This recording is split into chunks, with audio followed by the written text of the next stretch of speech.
Hello, and thank you for joining me today at Community Kitchens at Home Edition. My name is Pauline, and welcome to my kitchen. Now, before we begin, let's take 20 to 30 seconds and wash our hands with some warm water and soap.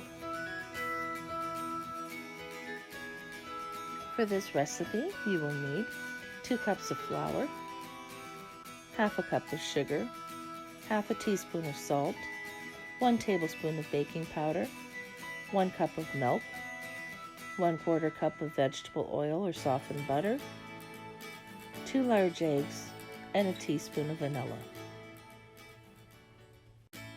We're going to start by combining our dry ingredients. Take your 1 cup dry measuring cup, dip it into your flour, and make sure that you get a nice heaping cup full. Take the back edge of the knife and level it off. That way you get a nice even 1 cup measure.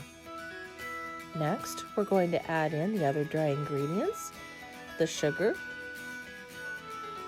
the salt, and the baking powder. Using a whisk or a fork, we're going to make sure that this is well combined. Next, we're going to combine our wet ingredients in a separate bowl. Start by cracking in your eggs, and don't worry if you get an eggshell in there. All you have to do, and this is my pro tip for the video, just use an eggshell or a damp finger and coax it right out of the bowl. Next, we're going to add in our milk, our oil, which you can also substitute for applesauce to make it healthier, and our vanilla. We're going to use a whisk or a fork and give it a good mix until everything is combined and lighter in color. Next, we're going to add the wet ingredients into the dry ingredients, and using a whisk or a fork, stir just to combine. This should take us no more than about 20 seconds, and we should still see some lumps in the batter. If we overmix at this point, we will have a muffin that is not nice and tender.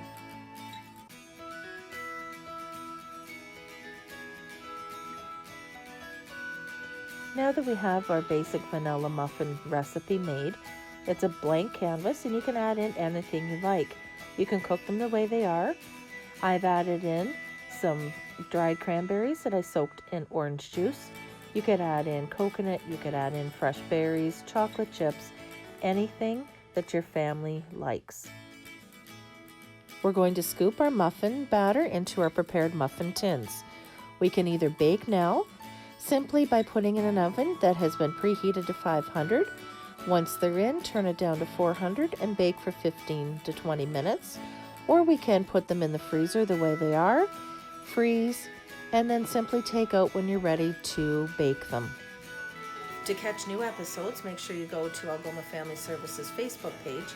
And if you want to see some other episodes, head on over to YouTube, Algoma Family Services, and you can see lots there. Hope to see you next time.